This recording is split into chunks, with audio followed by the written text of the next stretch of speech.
498A के case में IO साहब ही होते हैं जो एकमात्र बहुत ज़्यादा एक्टिव होते हैं आपके केस में। आईओ साहब आपके विटनेसेस जितने भी आपके खिलाफ गवाही दे रहे हैं उनके बयान दर्ज करते हैं।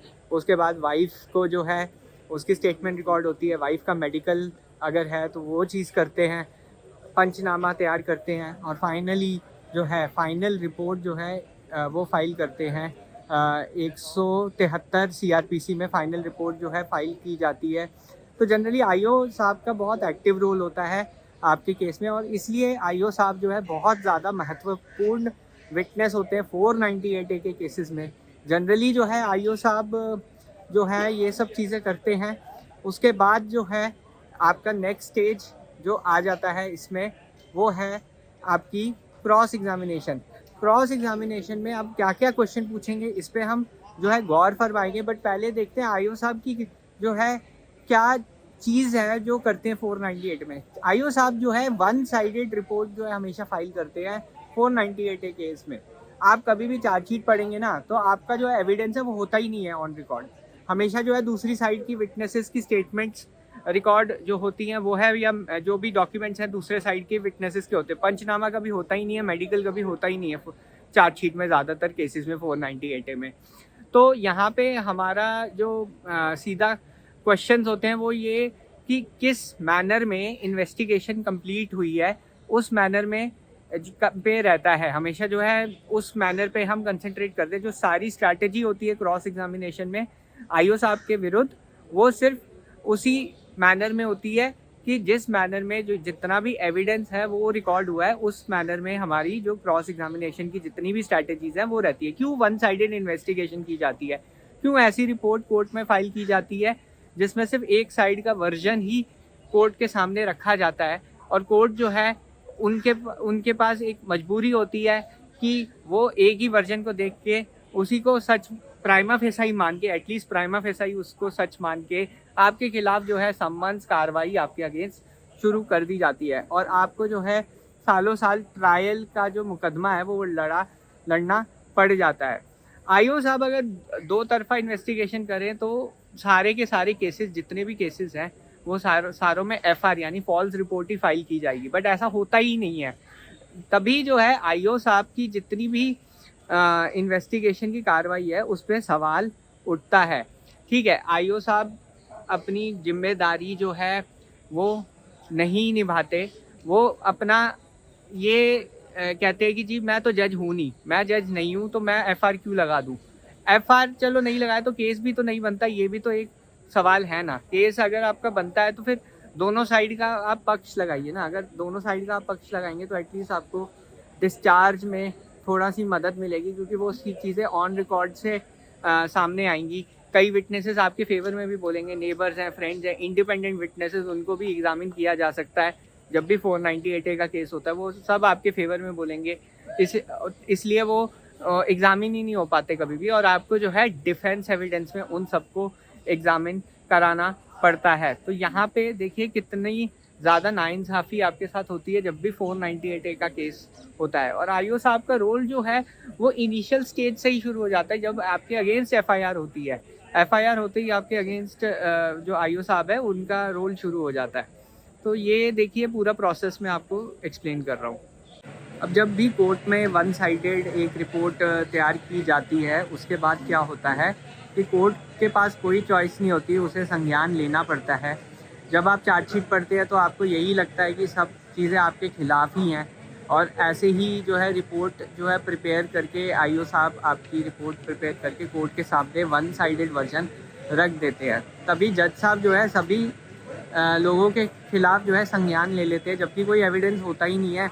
आपको ये लगना चाहिए कि केस तो झूठा है, पूरा खारिज होना चाहिए, पर फिर भी आपको सालों साल ट्रायल लड़ना पड़ता है और आपको एक अधिकार क्रॉस एग्जामिनेशन का बाद में मिलता है जब आपका केस जो है फाइल हो जाता है और केस जो है एविडेंस पे आ जाता है। कुछ रोज़ पहले इसी माननीय अदालत ने कहा था कि आईओ साहब जो है हमारे जो लीगल सिस्टम है, जो भी हमारी क्रिमिनल प्रोसीडिंग्स होती है उनके जो है आँख और कान है, क्योंकि आईओ साहब ही हैं जो ग्राउंड वर्क करते हैं। यही जो है क्राइम सीन में जाके इन्वेस्टिगेट करते हैं, ना ही कंप्लेनेंट खुद जाती है क्राइम सीन में, ना ही जो है पति जो है वो जाता है, या फिर कोई भी व्यक्ति नहीं जाता क्राइम सीन में क्राइम होने के बाद। तो यहाँ पे जो है आईओ साहब के पास ही पावर है कि आईओ साहब उस टाइम पर किसी को भी समन कर सकते हैं, किसी को भी बुला के बयान दर्ज करा सकते हैं, और एक निष्पक्ष जांच की जो मांग है वो चीज़ होती है दोनों साइड से, कंप्लेनेंट की साइड से भी और हस्बैंड की साइड से भी। जब ये जांच एक तरफा हो जाती है तब आती है प्रॉब्लम, तब होती है प्रॉब्लम कि झूठ और सच में फ़र्क नहीं रह जाता, सच जो है वो झूठ बन जाता है और झूठ जो है वो सच बन जाता है। ये एक प्रॉब्लम आती है जब भी निष्पक्ष जांच नहीं होती 498A के केसेस में।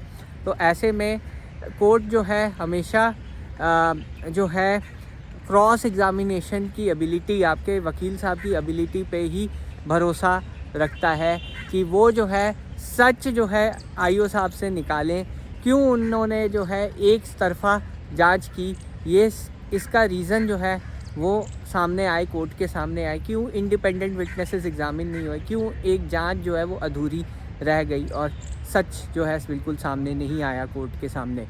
बट ये स्टेज आते आते कई साल निकल जाते हैं और इसी दौरान आपकी असली हैरेसमेंट जो है शुरू हो जाती है।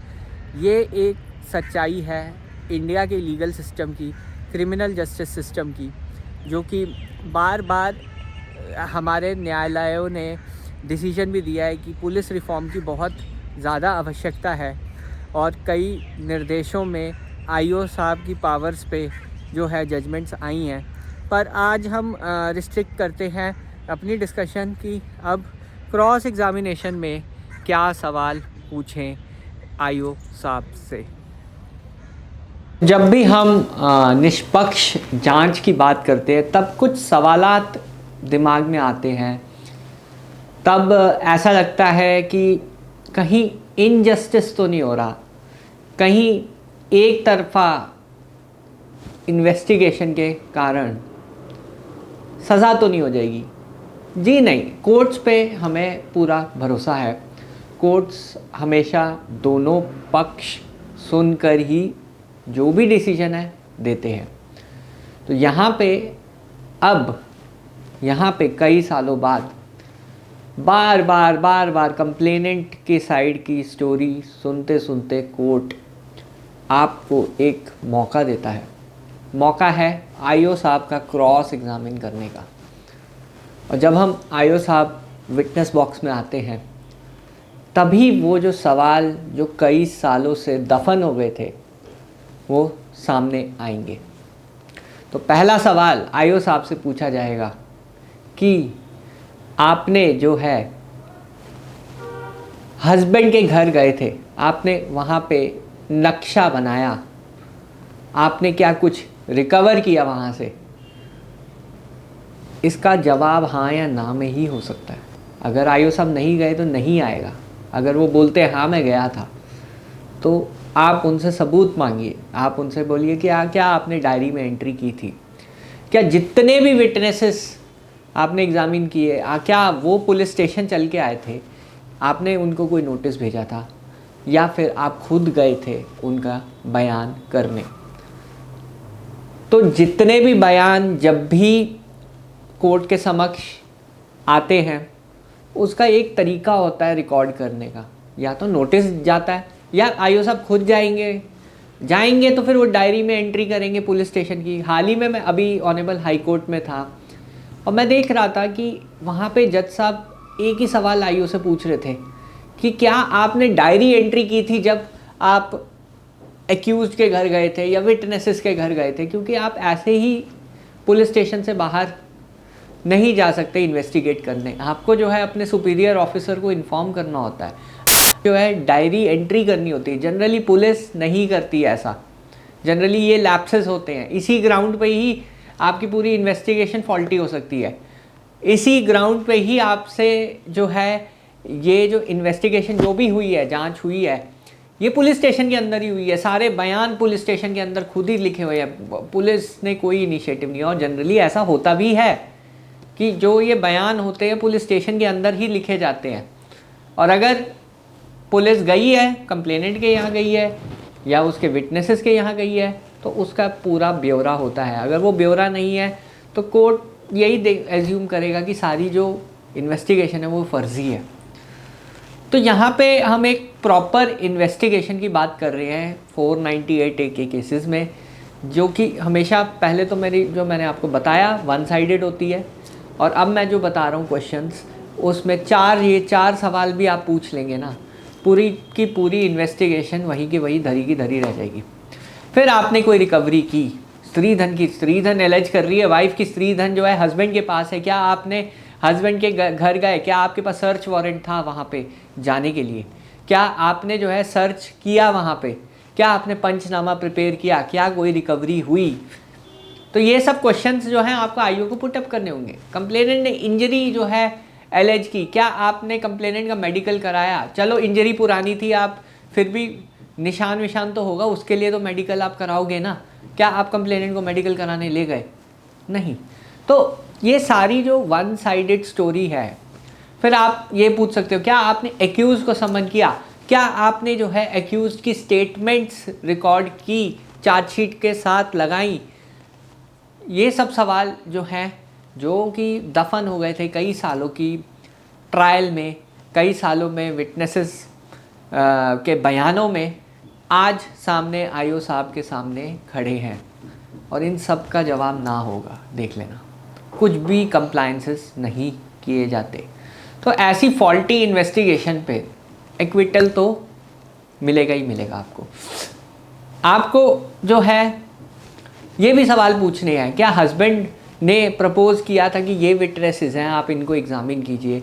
क्या स्टेटमेंट में लिखा था हस्बैंड साइड ने कि नेबर्स, उसके फ्रेंड्स जिन्होंने असली में हस्बैंड और वाइफ के कंडक्ट को देखा है, क्या वो उनके बयान आपने दर्ज किए आईओ साहब?